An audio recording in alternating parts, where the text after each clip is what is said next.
What's going on, you guys? It is your boy, the Hooded Duelist. Yesterday was May 11th, the one day after my birthday, so I'm now 20 years old. Congratulations to me for living another year. But we're gonna go ahead and go over the list that I played at locals. I'm no longer on Fire King Snake Eye. Fire Kings were way too bricky in my opinion, but we are playing pure Snake Eyes. Woo, I know you guys, a bunch of you guys are going to be like, oh, well, this is slander. He's playing the most expensive tier 0 deck of the format. Yeah, I know. I play to win. I'm thinking about making a different deck because I am slowly getting bored of snakes. But until then, this is the list I'm playing with. So we got 3 Ash, 2 Pop, 1 Oak, 2 of the Flamberge, and then we should have our honorary snake, Jet Synchron. Yeah, this is pretty much standard for our list. That's the entire Snake Eyes lineup.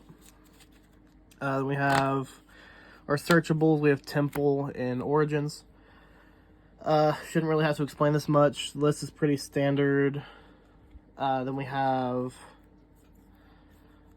3 Diabell and 3 Wanted. Personal opinion, play 3 if you want to play the game, especially in this deck, because how many hand traps you have to play, you will brick a lot, which is something I'll go over in my matches after the profile. 3 Bonfire, because you want the deck to be as consistent as possible, and then 1 for 1 is like a cheap Bonfire, but you can only play 1 of it, so we'll cry about it later.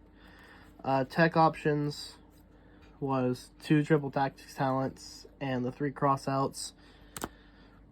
I know a bunch of people are playing Crossouts. I'm playing it just because my local is very, very hand trap heavy. So I want to be able to play Yu-Gi-Oh! So that's my theory behind it. Triple Tactics Talent is more or less for the hand rip as well, because my deck doesn't really have an issue playing through other hand traps. Now, for the rest of the deck, it's literally hand traps. Speaking of them, we have 3 Droll and Lockbird, 3 Effect Veiler, for those of you who want proper pronunciation. We have 3 Ash Blossoms, and we have 3 Nibiru. But wait, there's more, because we like to brick, so we're playing 3 Infinite Impermanence. So that's the entire main deck. I feel like I could play less hand traps and figure a way to make the deck more consistent, but I'm lazy and I don't feel like doing it right now, so that's what we're playing. As for the extra deck, we're going to go ahead and go through the Synchros.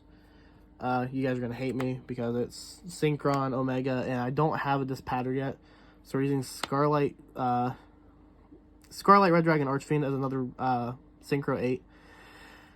I'm playing this card more or less as a time card, and I'll actually continue to play this card even if I do decide to get this pattern, just because it's way too funny not to play.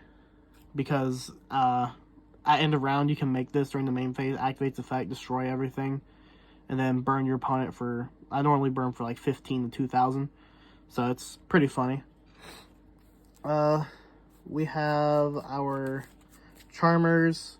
We have Hida and Dark, mandatory Charmers.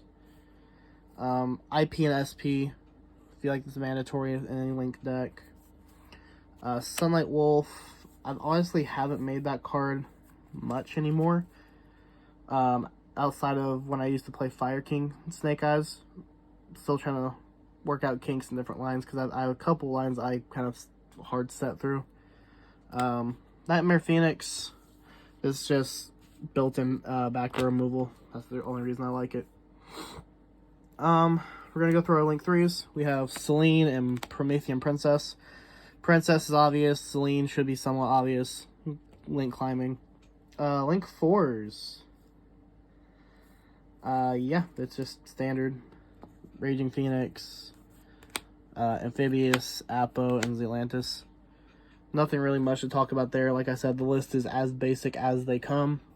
And then side deck, I am playing weird ratios, so you can yell at me for that in the comments. I'm playing 2 DD Crow because I don't have Bite Steals, playing 2 D barriers. I was thinking about playing the 3rd, but I'm not really sure how I feel about the 3rd. Because really, I can play through any board and I can break most boards. Ghost Ogre, literally just for Tenpai, because we have that coming up in our locals now. Forbidden Droplets, I cited it a couple times. The effect to make a monster lose attack has came up plenty of times. Book of Eclipse, also for Tenpai and to stop other Link players, because there's a lot of Link Turbo. And Cosmic Cyclone, I will continue to use this card. This is the best card in Yu-Gi-Oh! History for backer removal. Feather Duster has nothing on this. That's me joking, by the way. You guys don't brutally murder me in the comments.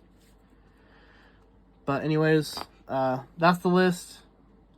My matchups, don't really remember them. I only remember that my one and only loss was against Yubel. And I feel like that deck is pretty much a hard counter against Snake Eyes, because I personally have a lot of trouble with it.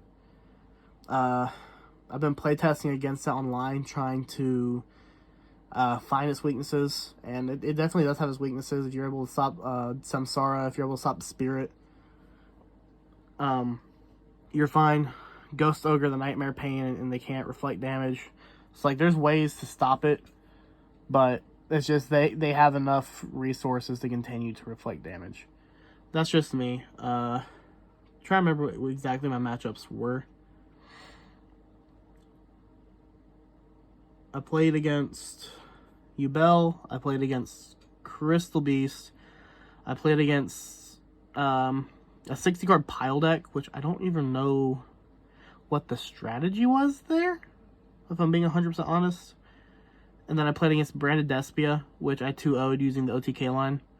I bricked going first against Yubel, and so did the Yubel player.